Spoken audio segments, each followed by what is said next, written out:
Hi. So let me start off by saying I know that putting pineapple on pizza is somewhat of a contentious issue, but recently I've been thinking about what would it be like if you made an entire pizza out of pineapple. So today I want to make a pizza where the dough has pineapple in it. There is a pineapple pizza sauce, so instead of using tomatoes, I'm using pineapple. And then lastly, I'm just going to top it with pineapple. So I have to say I am a big fan of pineapple, but this may be crossing a line. So let's find out how this turns out today and let's make some pizza.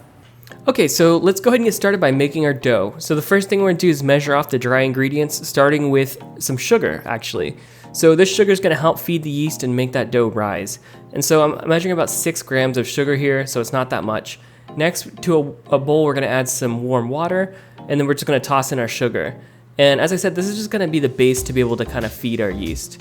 So next, we're gonna add a packet of yeast to this warm water, and this is gonna get our yeast starting to go. And basically we're just gonna mix this up and make sure that the yeast and sugar and everything are all dissolved. And then we're ready to add one more ingredient, which is, believe it or not, some salt, which in certain contexts can kill the yeast, but with the amount that we're adding here, it's completely fine. What we're gonna do is we're gonna let all of this kind of just set off to the side. And what's gonna happen is the yeast is gonna start waking up, be reactivating, and we should start to see that a little bit of frothiness. And this is just gonna indicate that the yeast packet that we used is actually alive. And this was actually a concern because the stuff I was using was quite old. But thankfully, as you can see here, we have some nice frothy, bubbly activity, which tells me this yeast packet is actually alive. The next thing that we're gonna do is take some dehydrated pineapple, and I'm gonna use this in the base of the dough. And so what I'm gonna do is gonna blend this in a food processor, and it definitely looks like a crazy science experiment, and that's literally just powdered pineapple. If you do this yourself, try not to breathe this stuff in. I'm sure that must take a few years off your life. Well, anyways, once that was all blended up into a nice powder, I was able to open this up and just kind of take a look inside.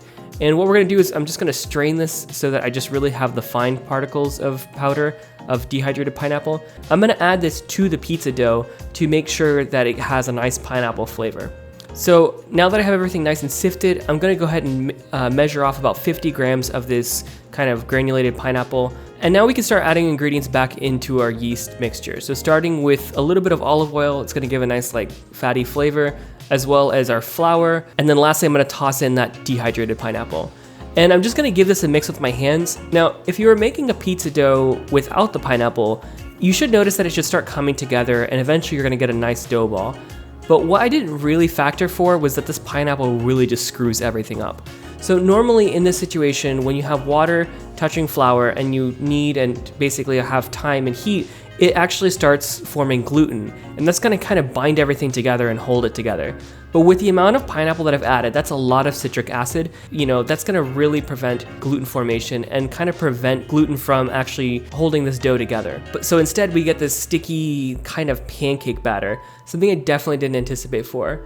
I did start adding a little bit more flour to see if that would help, but really honestly, this became a total mess. And this was definitely the first sign that things were not going very well. I tried kneading this for a while and I eventually gave up and decided to put this into my stand mixer and let it take a shot at this.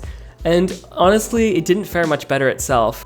At this point, I was just kind of like, YOLO, this is as good as it's gonna get. I mean, this is maybe the price you have to pay for a beautiful pineapple pizza. So I just put the dough into an oiled glass container and tried to form it, which was kind of silly, and just tossed it in and that's basically it. Just gonna wrap this thing up with some plastic wrap, and then we're just gonna let this basically proof for a few hours while we move on to the other pizza ingredients. And by that, of course, I mean the actual pineapple sauce. So for this recipe, I'm just literally gonna make a pizza sauce, but I'm just gonna replace the crushed tomatoes with crushed pineapples. So let's go ahead and start by making our pizza sauce. First, we're gonna need a few cloves of garlic, and we're just gonna mince these cloves of garlic into a nice fine little mince. After we have the garlic all nice and minced, it's time to move on to the star, which is more pineapple.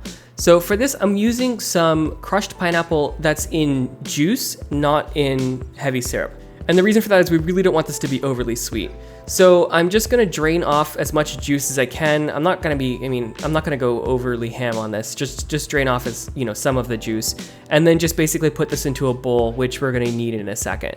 Once we have the juice kind of strained off and the pineapple kind of looks like this, the last step is to really just kind of see if we can blend this up and get the pineapple a little bit finer. The level of crush that it was probably okay, but for our little pizza sauce, I kind of want it to be a little bit closer to the texture we get in a tomato sauce.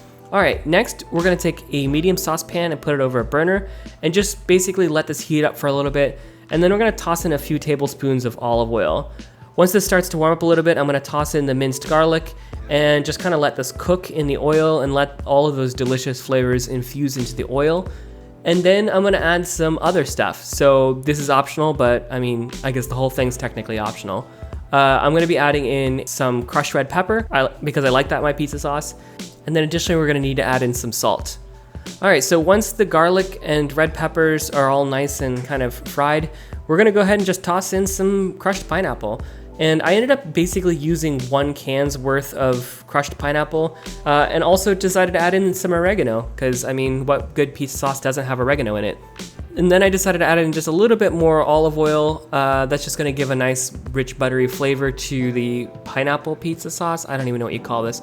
And then if you need it, just add a little bit more salt. So mine just needed a little more salt, so I added that in. All right, so let's return to our dough. So it's been sitting out for a few hours, and as I pulled this back, it became immediately clear to me that this was not a normal dough. So normally you'd have a nice stretchy dough, but this stuff was kind of falling apart. It was almost like soggy bread. And so essentially this happens when it's just so acidic that the gluten can't properly form. And normally this happens when you have dough that's just sat out for too long and it becomes too sour, like in a sourdough type of bread. But because we've actually added the pineapple in and actually, the acid is coming from the pineapple itself, there's really not much we can do here. We just have to be very ginger with this dough, but it's gonna be okay. So I divided the dough up into 2 separate oiled bowls, and I'm just gonna set them off to the side and let them kind of proof a little bit more. In the meantime, we can prep some of our other pizza ingredients. So here, I'm gonna be using some mozzarella. I'm just gonna grate that here. If you can find it, the non-skim, low moisture style of mozzarella dough is really good. Adam Ragusa has a really good video on how to make pizza, and to be honest, a lot of what I did here was just kind of following his lead. So if you haven't seen that video, I definitely recommend checking it out. Obviously after this one, please. Once the mozzarella is nice and shredded, I'm gonna put that into the fridge, and then it's time to work on the last main star ingredient, which is obviously the pineapple topping.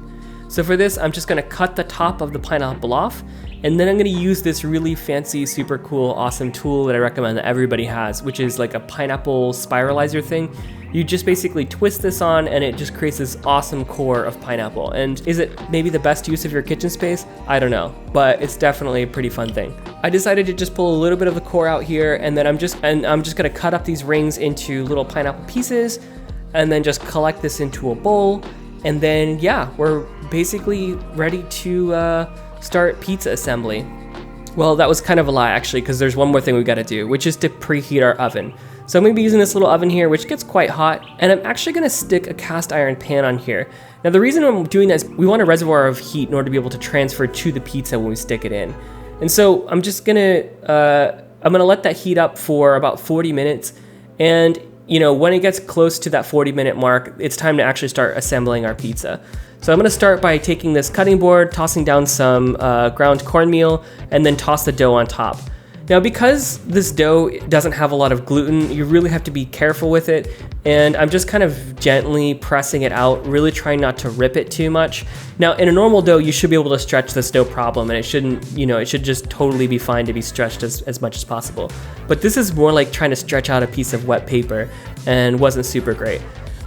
So once it was I had a nice little mud cake, I decided to add the pineapple sauce, and then spread that thinly on there, and then just toss some cheese on top, and let's top it with the final layer of pineapple, and this is pretty boss.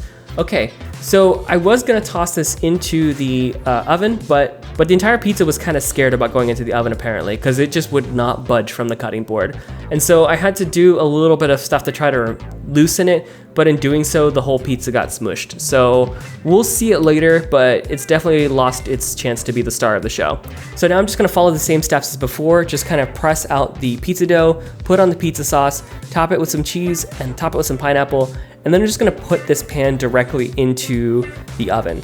And what we should notice is that it's gonna cook really quickly at this temperature. I'm cooking at 475 degrees Fahrenheit, which means we get a good cooked pizza in about 6 to 8 minutes. And we're gonna notice that eventually that cheese is gonna start bubbling and turn brown, and that's exactly what we're going for. Once the pizza gets to this nice stage, we can pull it out, and man, does that look good. Well, let's see if it tastes any good.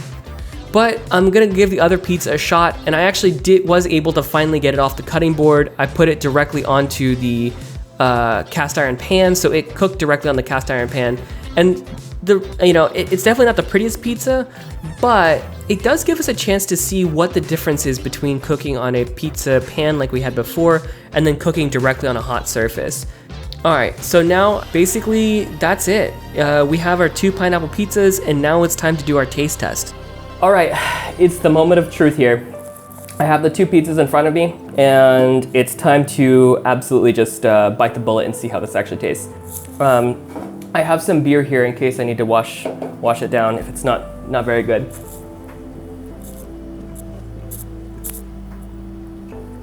That's very weird. Oh man, I don't know how. It's not bad. It's definitely edible, but it's definitely a mind bender. The cheese obviously is fine. The sauce, it doesn't taste too different, but the dough, that is weird. It's almost like cake.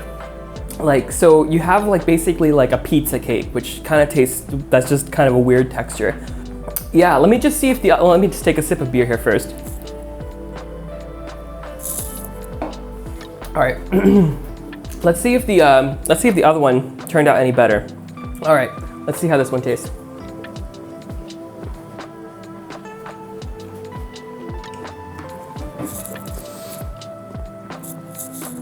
This is not pleasant. I'm sorry.